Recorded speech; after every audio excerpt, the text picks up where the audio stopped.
ये कहानी हाजीपुर नाम के एक छोटे से गांव की है। हाजीपुर गांव के लोग साधारण जीवन जीते थे। इस गांव में ज्यादातर किसान थे जो अपनी आजीविका के लिए बारिश पर निर्भर रहते थे। एक दिन इसी तरह काम करने मुन्ना अपने खेत पर पहुंच जाता है। मुन्ना बहुत मेहनत करता था। मुन्ना के पास एक छोटी सी जमीन थी जो अगल बगल से दूसरों की जमीन से जुड़ी हुई थी। मुन्ना जब अपने खेत पर पहुंचा तो वो देखता है उसके अलावा अगल बगल के खेतों पर काम करने कोई भी नहीं आया है। ये क्या अब तक कोई नहीं आया? लगता है किसी को कुछ पड़ी ही नहीं है। चलो, अब इनके लिए तो मैं कुछ नहीं कर सकता, पर कम से कम अपने खेत का काम तो कर सकता हूं। काम करते करते सुबह की दोपहर हो जाती है, पर मुन्ना अपने काम करने में इतना व्यस्त था कि उसे तो समय का पता ही नहीं लगता है। तभी थोड़ी देर में उसकी पत्नी मुन्नी उसके लिए खाना लेकर आती है। मुन्नी की आवाज सुनकर मुन्ना को समझ आता है कि दोपहर हो गई है। अरे, ये क्या दोपहर हो गई? समय का तो पता ही नहीं चला। चलो, अब मुन्नी खाना लेकर आ गई है तो खाना खाकर थोड़ी देर आराम करके फिर काम करता हूं। तो आपने थोड़ी देर आराम क्यों नहीं किया? मुन्नी, क्या हुआ? अब तक कोई आया क्यों नहीं खेतों पर काम करने? मुन्ना को इतने परेशान देखकर मुन्नी उसे दिलासा देने की कोशिश करती है। हाँ मुन्नी, पर ये कल कब आएगा? कब किस्मत मेरा साथ देने लगेगी? मैं जब सोचता हूं कि इस बार कोई परेशानी नहीं होगी, तो फिर कहीं ना कहीं से कोई ना कोई परेशानी आ ही जाती है। आप निराश मत होइए। देखिए, आप बस अपने मेहनत पर ध्यान दीजिए। मुझे पूरा भरोसा है कि आज नहीं तो कल आप खुद मुझे कहेंगे कि लगता है किस्मत मेरा साथ दे रही है। देखते हैं मुन्नी, ये समय कब आता है। मुन्ना को खाना खिलाकर मुन्नी वहां से चली जाती है और मुन्ना फिर से अपने खेत में काम करने लगता है। मुन्ना अपने खेत में काम कर ही रहा होता है, तभी वहां बगल वाले खेत का मालिक श्याम आता है। मुन्ना को काम करता देख श्याम उसे आवाज लगाता है। और मुन्ना भाई, क्या हाल है?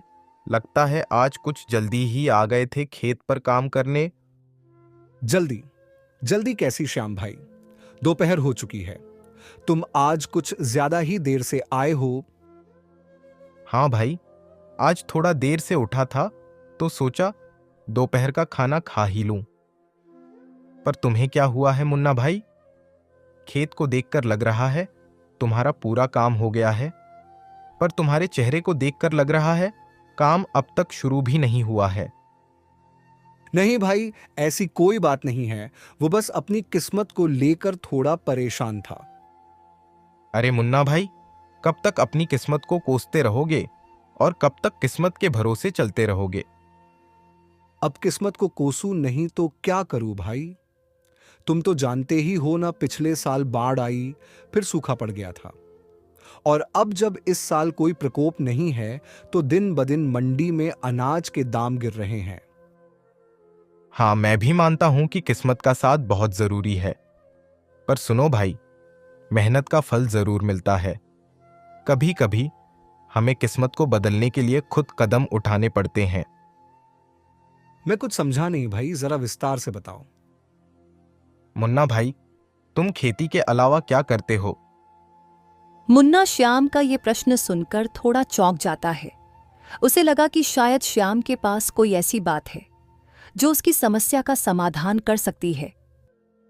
श्याम भाई, मेरे पास खेती के अलावा और कोई काम नहीं है। मेरे पिता और दादा भी यही करते थे। पहले दादा की जमीन पिताजी को मिली थी और अब मुझे, तो हम हमेशा से अपनी जमीन पर ही निर्भर रहे हैं। देखो भाई, वो पहले का समय था जब खेती किसानी से तुम अपना और अपने घर वालों का पालन पोषण कर सकते थे, पर अब तुम्हें उसके अलावा भी कुछ करना पड़ेगा। श्याम भाई, खेती के अलावा क्या करूं? भाई, मैं तुम्हें बताऊंगा, नहीं दिखाऊंगा। पहले तुम फटाफट से अपना सारा काम निपटा लो और मैं खेत का काम कर लेता हूं। फिर मैं तुम्हें मेरे साथ अपने घर ले जाता हूं। ठीक है भाई, मैं अभी अपने खेत का काम निपटा लेता हूं।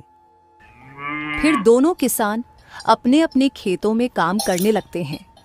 मुन्ना ने अपने खेत का काम सुबह जल्दी आकर शुरू किया था, इसलिए उसका काम जल्दी हो जाता है।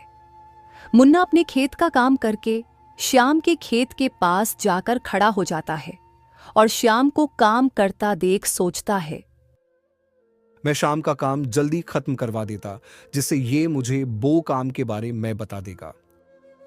फिर क्या था, मुन्ना भी श्याम के खेत में उसके काम में मदद करने लगता है। मुन्ना के मदद करने की वजह से श्याम के खेत का काम भी जल्दी हो जाता है। धन्यवाद मुन्ना भाई, आपकी वजह से आज मेरे खेत का काम जल्दी हो गया। धन्यवाद किस बात का भाई, आप भी तो मेरी मदद करने वाले हो, मेरा भी तो फर्ज बनता है आपकी मदद करना। हाँ भाई, चलो मेरे घर चलते हैं। फिर दोनों किसान साथ श्याम के घर की तरफ चले जाते हैं। चलते चलते दोनों श्याम के घर के पास पहुंच जाते हैं, पर घर में जाने से पहले श्याम मुन्ना को बाहर ही रोक लेता है। मुन्ना भाई, तुम बहुत परेशान थे, इसलिए मैं तुम्हें अपने साथ अपना ये राज बताने लाया हूं। पर मैं जो तरीका तुमको बताऊंगा और घर पर जो चीजें तुम देखोगे वो तुम किसी और को नहीं बताओगे। श्याम की ये बात सुनकर मुन्ना थोड़ा चौंक जाता है और सोचने लगता है, पर फिर भी वो श्याम के साथ उसके घर में जाता है। मुन्ना श्याम की बातों से थोड़ा परेशान तो था, परंतु श्याम के घर के अंदर का साजो सामान देखकर मुन्ना की परेशानी और बढ़ जाती है। बाप रे बाप, इतना सारा सामान। श्याम भाई, तुम्हारा घर बाहर से तो किसी किसान का लग रहा था, पर इसके अंदर का माहौल तो किसी व्यापारी के घर जैसा है। भाई अभी तो कुछ नहीं है, मैं तुम्हें जो दिखाने वाला हूं उसे देखकर तो तुम्हारे होश उड़ जाएंगे। श्याम की बातें सुनकर मुन्ना की बेचैनी बढ़ने लगती है।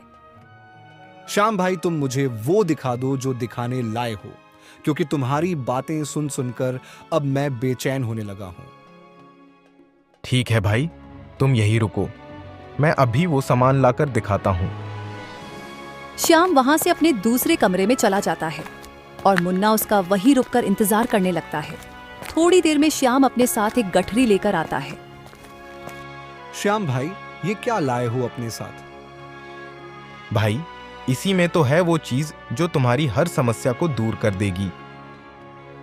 ऐसा क्या है इस गठरी में? श्याम उसे वो खोलकर उसमें रखी चीज दिखा देता है। भाई ये क्या? ये तो चावल है। मुन्ना भाई, ये कोई मामूली चावल के दाने नहीं हैं, ये मैंने चीन से मंगाए हैं। भाई मैं कुछ समझा नहीं भाई, तुमने चावल के दाने चीन से क्यों मंगाए? और ये चीन के चावल मेरी किस प्रकार मदद कर सकते हैं? भाई मैंने जैसे कहा था, ये कोई मामूली चावल नहीं है, ये जो तुम मेरे घर पर साजों सामान देख रहे हो सब इसके बदौलत ही आया है। मैं कुछ नहीं समझा भाई, ये कोई जादुई चावल है क्या? हाँ भाई, कुछ वैसा ही सोचो जैसे कि हर बार हमारी फसल किसी न किसी कारण से बर्बाद हो जाती है, तो मैं क्या करता हूं, बची खुची फसल इसमें मिलाकर बेच देता हूं, इससे मेरा बहुत मुनाफा होता है। मुन्ना को इन चावल के दानों में कुछ गड़बड़ लग रही थी। श्याम भाई, ये चावल के दाने हमारे चावल के दानों से अलग है थोड़े, यानी ये चावल नकली है। हाँ, कुछ ऐसा ही समझो, पर हम इसको अगर दूसरे चावल में मिला दें तो किसी को पता नहीं चलता है कि ये नकली चावल है और इसे बेचकर मुनाफा भी तगड़ा होता है। भाई पर ये तो गलत है, ऐसे नकली चावल कोई व्यक्ति खाएगा तो उसकी तबीयत खराब हो सकती है। मैं अपने फायदे के लिए किसी की जान से नहीं खेल सकता, भले ही मैं कितनी भी तकलीफ में क्यों ना रहूं, पर मैं किसी और की जान के साथ खिलवाड़ नहीं कर सकता। मुन्ना भाई, एक बार फिर से सोच लो, ये चावल तुम्हें बहुत अमीर बना सकते हैं, और तो और इनके होते हुए तुम्हें अपने फसल की ज्यादा चिंता भी नहीं करनी होगी। जितना भी हुआ बाकी का ये संभाल लेंगे। नहीं भाई, ये काम मुझसे नहीं हो सकता है, चाहे कितना भी फायदा क्यों ना हो। ठीक है भाई, जैसा तुमको सही लगे। हाँ भाई चलो, फिर मैं चलता हूं। फिर मेरी किस्मत दगा दे गई। अब मैं क्या करूं? आखिर कब तक इस किस्मत को कोस के काम होगा मेरा? मुन्ना परेशान होकर पेड़ के नीचे अपने आप से बात कर रहा होता है। तभी वहां पास से एक ईमानदार सेठ गुजर रहे होते हैं और मुन्ना को इतने परेशान देखकर ईमानदार सेठ उसके पास चले जाते हैं। क्या हुआ मुन्ना बेटा? ईमानदार सेठ की ये बात सुनकर मुन्ना सोचने लगता है। इतना तो परेशान हूं और अब कोई रास्ता तो नजर नहीं आ रहा है।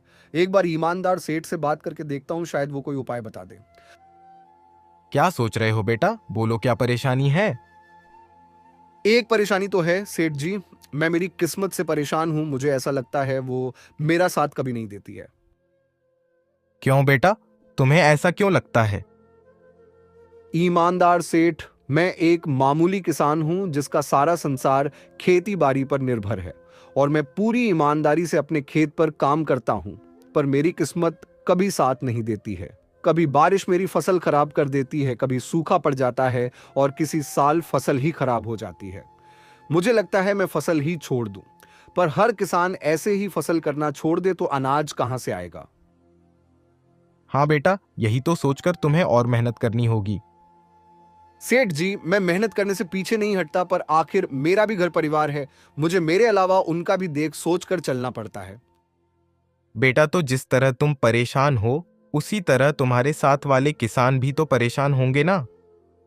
तो तुम सारे मिलकर कोई उपाय ढूंढो। शायद सारे लोग मिलकर कुछ सोचे तो तुम सभी की समस्या दूर हो जाए। सेठ जी, मेरे अगल बगल वाले में से तो कुछ ने दूसरा रास्ता चुन भी लिया है खेती से पैसे बनाने का।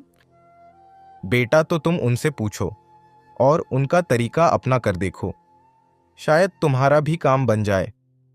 नहीं सेठ जी, मैं वो रास्ता नहीं चुन सकता, मुझे वो सही नहीं लगा। क्यों बेटा, ऐसा क्या कर रहे हैं वो जो तुम्हें सही नहीं लग रहा है? सेठ जी की ये बात सुन मुन्ना सोचता है। अब क्या करूं? सेठ जी को श्याम भाई वाली बात बता दूं? किस तरह वो लोगों की जान के साथ खिलवाड़ कर रहे हैं बता देता हूं, पर श्याम भाई का नाम नहीं लूंगा क्योंकि आखिर वो मेरी मदद करने की कोशिश ही कर रहे थे। सेठ जी, मेरे जान पहचान में एक किसान भाई बहुत गलत काम कर रहे हैं। क्या गलत कर रहे हैं? जरा मुझे भी बताना तो। सेठ जी, आज मैं सुबह उनसे मिला था और आपकी तरह मुझे परेशान देखकर उन्होंने भी मेरी मदद करने की सोची। उनकी भी खेती का काम है जो हर साल मेरे तरह कुछ ना कुछ कारणों से खराब हो जाती थी, तो उन्होंने एक नया उपाय सोच लिया है, बचे कुछ अनाज के साथ पैसे कमाने का। सेठ जी, उन्होंने चीन से चावल मंगा लिया है और वो उन्हें अपने बचे हुए चावल के दानों में मिला देते हैं, जिसे बेचकर वो बहुत पैसे कमा रहे हैं। तो बेटा, तुम भी चीन से मंगा लो और उनके ही तरह बेचो। नहीं सेठ जी, आप शायद समझे नहीं। वो चावल जो चीन से मंगाते हैं वो मामूली चावल नहीं है, क्योंकि उन्हें उगाया नहीं बनाया जाता है। मुन्ना की ये बात सुनकर ईमानदार सेठ चौंक जाते हैं। क्या कहा बेटा? चावल जिन्हें उगाया नहीं बनाया गया है, यानी वो नकली चावल है? हाँ सेठ जी, वो चावल नकली होते हैं और उन्हें अगर अपने चावल के दानों में मिला दो तो पता ही नहीं चलता कि नकली कौन सा है और असली कौन सा। हाँ सेठ जी, इसीलिए तो मैंने वो रास्ता नहीं चुना, क्योंकि मैं अपने फायदे के लिए किसी की जान नहीं ले सकता, भले ही इसके लिए मुझे और कितना भी परेशान क्यों ना होना पड़े। वाह बेटा, क्या खूब बात कही तुमने। तुमने अच्छा किया वो रास्ता नहीं चुनकर, क्योंकि अभी तो तुम्हें शायद फायदा हो भी जाता, पर बाद में तुम्हें तुम्हारी गलतियों पर पछताना पड़ता। हाँ सेठ जी, मेरा भी परिवार है। अगर मैं ये गलत काम करूंगा तो कल मेरे परिवार के साथ भी कुछ गलत हो सकता है। हाँ बेटा, हमारी गलतियों की सजा कभी कभी हमारे परिजनों को भी भुगतनी पड़ती है। सेठ जी, अब आप ही बताइए, आखिर मैं क्या करूं? मेरी किस्मत के तारे में कैसे सुधारूं? आखिर मेरा भी परिवार है, मुझे उनका भी तो सोचना पड़ेगा सेठ जी। बेटा, तुम मेरा एक काम करो तो मैं तुम्हें इस समस्या से बाहर निकलने में मदद करूंगा। बोलिए सेठ जी, मैं क्या करूं? मैं आपके सारे काम करने को तैयार हूं, बस आप मुझे इस समस्या से बाहर निकालिए। बेटा, तुम्हें कुछ ज्यादा नहीं करना है। तुमने कहा ना तुम्हारा भी परिवार है, तो तुम्हें बस उनसे जाके ये चीन के चावल वाली बात बतानी है, क्योंकि तुमने अपना सोचकर मना कर दिया। और क्या तुमने अपने परिवार वालों से पूछा इस बारे में? नहीं सेठ जी, नहीं पूछा किसी से भी। तो एक बार उनसे पूछकर देखो उनका इस बारे में क्या कहना है। फिर कल सुबह तुम मुझे यहीं मिलना, मैं तुम्हारा इंतजार करूंगा। ठीक है सेठ जी, मैं मेरी पत्नी से इस बारे में बात करके आपको कल सुबह बताता हूँ। फिर क्या था, मुन्ना वहां से अपने घर के लिए निकल जाता है। मुन्ना घर पहुंचते ही सबसे पहले अपनी पत्नी मुन्नी को आवाज लगाकर बुलाता है। मुन्ना की आवाज सुन मुन्नी वहां आती है। हाँ बोलिए, आपने मुझे बुलाया। हाँ, मुझे तुमसे कुछ जरूरी बात करनी थी। बोलिए, क्या बात करनी है? मुन्नी, तुम तो जानती हो हमारी खेती से कुछ समय से हमें कोई मदद नहीं मिल रही है। हाँ, आज दोपहर को तो आप बता रहे थे, वही ना? हाँ मुन्नी, वही। पर आज तुम्हारे जाने के बाद मेरे साथ एक घटना हुई जिसके बारे में मुझे तुम्हें बताना है। आज जब तुम चली गई, तुम्हारे जाने के बाद वहां मेरे एक किसान भाई आए और मुझे परेशान देख उन्होंने मुझे मेरे परेशान होने का कारण पूछा, तो मैंने सारी बात बता दी। पर गौर करने की बात यह है कि जो हाल मेरा था, कुछ वैसा ही हाल उनका भी था, पर उन्होंने इस परेशानी से निकलने का एक रास्ता ढूंढ लिया है। क्या बात है? कौन है वो? और आप उनसे वो तरीका क्यों नहीं पूछते? इससे आपकी भी समस्या दूर हो जाएगी। कौन है वो मत पूछो, मेरे एक शुभ चिंतक ही समझ लो। पर पहले तुम मेरी पूरी बात सुन लो। मैंने जब उनको अपनी समस्या बताई तो उन्होंने उससे निकलने का रास्ता तो बताया, पर वो रास्ता थोड़ा अटपटा है। अटपटा? ऐसा कैसा तरीका है, मुझे बताइए जरा, मैं भी तो सुनूं। जैसे मेरी फसल कभी बारिश की वजह से खराब हो जाती थी तो कभी सूख जाती थी, वैसे ही उनकी भी हालत थी। पर अब वो चीन से चावल मंगाते हैं। क्या कहा? चीन से चावल? हाँ मुन्नी, वो चीन से चावल मंगाते हैं और फिर उनको अपने पास बचे हुए चावल के दानों में मिला देते हैं और बाजार में बेचते हैं। इससे उन्हें बहुत फायदा होता है और किसी को नहीं समझ आता कि असली कौन सा है और नकली कौन सा। मुन्ना की ये बात सुनकर मुन्नी थोड़ा आश्चर्य में पड़ जाती है। मैं कुछ समझी नहीं। असली चावल, नकली चावल? हाँ मुन्नी, चीन से लाए हुए चावल नकली चावल होते हैं। उन्हें उगाया नहीं बनाया जाता है और वो काफी सस्ते मिलते हैं। उन्हें सस्ते में लाओ और अच्छा मुनाफा कमाओ। पर नकली चावल तो खाने में जानलेवा साबित हो सकते हैं, तो ये तो बहुत गलत बात है, अपने मुनाफे के लिए किसी की जान लेना। हाँ, मुझे भी ये गलत लगा तो सोचा एक बार तुम्हारी भी राय लेकर देख लेता हूं, क्योंकि मेरी इस परेशानी से तुम भी तो परेशान हो और सिर्फ मेरे मन का करने से अच्छा है। एक बार तुम्हारी भी राय लेना मुझे सही लगा। नहीं जी, हम एक बार के लिए भूखे सो जाएंगे, पर किसी के साथ ऐसा धोखा करके पैसे कमाना बहुत गलत होगा। आज हम चैन से सो जाएंगे, पर कल उन गलतियों का भुगतान हमें किसी न किसी तरह चुकाना ही पड़ेगा। मुन्नी की ऐसी बातें सुनकर मुन्ना बहुत भावुक हो जाता है। फिर क्या था, मुन्नी की ऐसी बातों ने मुन्ना का हौसला और बढ़ा दिया था। फिर अगली सुबह मुन्ना सेठ जी से मिलने अपने घर से निकलता है। मुन्ना जब वहां पहुंचता है तो सेठ जी वहां नहीं होते हैं और सेठ को वहां नहीं पाकर वो थोड़ा मायूस हो जाता है। ये क्या, सेठ जी तो यहां नहीं है? अब क्या, कहां से मिलेगा मुझे मेरी परेशानी का हल? मुन्ना अभी अपने आप से बातें कर ही रहा होता है, तभी सेठ जी आ जाते हैं। आ गए बेटा तुम? सेठ जी को देखकर मुन्ना खुश होता है। बोलो बेटा, क्या तुमने वो काम किया जो मैंने तुमसे कहा था? हाँ सेठ जी, मैंने मेरे पत्नी से उन चीन के चावल के बारे में बात की और उसे यह भी बताया कि इनसे हमें बहुत फायदा होगा, पर उसकी सोच पूरी मेरी तरह है। उसने भी ये गलत काम करने से मना कर दिया। उसने तो ये तक कहा कि हम एक समय पर भूखे रह सकते हैं, पर किसी के साथ इस तरह धोखा करके पैसे नहीं कमा सकते। मुन्ना की ये सारी बातें सुनकर सेठ बहुत खुश होता है। ये तो बहुत अच्छी बात है बेटा कि तुम्हारी घरवाली की सोच बिल्कुल तुम्हारी तरह है। सेठ जी, अब आप मुझे कोई तरीका बताएं जिससे मेरी समस्याएं दूर हो सकें। हाँ बेटा, रुको, मैं तुम्हारे लिए कुछ लाया हूं जिससे तुम्हारी सारी समस्याएं दूर हो जाएंगी। सेठ जी फिर उसे एक पोटली देते हैं। सेठ जी, इस पोटली में क्या है? बेटा, इस पोटली में बाहर से मंगाए हुए बहुत ही महंगे बीज है। तुम बस इन बीज को ले जाकर अपने खेत में लगा देना और फिर कमाल देखना। इन बीजों से बहुत अच्छी फसल निकलेगी जो कि बारिश में और सूखे में बर्बाद नहीं होगी। ठीक है सेठ जी, मैं आपकी सारी बातों को याद रखूंगा। ठीक है तो सेठ जी, मैं चलता हूं। मुन्ना फटाफट से जाकर अपने खेत में बीज लेकर छिड़क देता है। चलो अब फटाफट से बीजों को भी छिड़क देता हूं। मुन्ना सारे खेत में जल्दी जल्दी बीज छिड़क देता है। चलो, सेठ जी के कहे अनुसार मिट्टी भी छिड़क दी और बीज भी। चलो अब घर चलता हूं। कल सुबह जल्दी आकर एक बार खेत का जायजा ले लूंगा और ये कमाल भी देख लूंगा।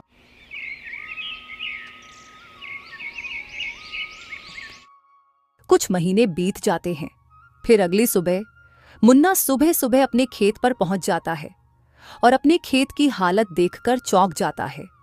उसका खेत पूरा हरा भरा हो चुका था। उसे अपने आंखों पर यकीन नहीं हो रहा था। आखिर ईमानदार सेठ जी की बात सही हो गई। अब इस फसल से मैं बीज बना लूंगा और इसी बीज को मैं हमेशा अपने खेत में लगाऊंगा। मेरी सारी परेशानियां दूर हो जाएंगी। प्यारे दोस्तों, हम चाहे कितनी भी परेशानी में हों, लेकिन हमें कभी भी गलत रास्ता नहीं अपनाना चाहिए और हमेशा अच्छे काम ही करना चाहिए।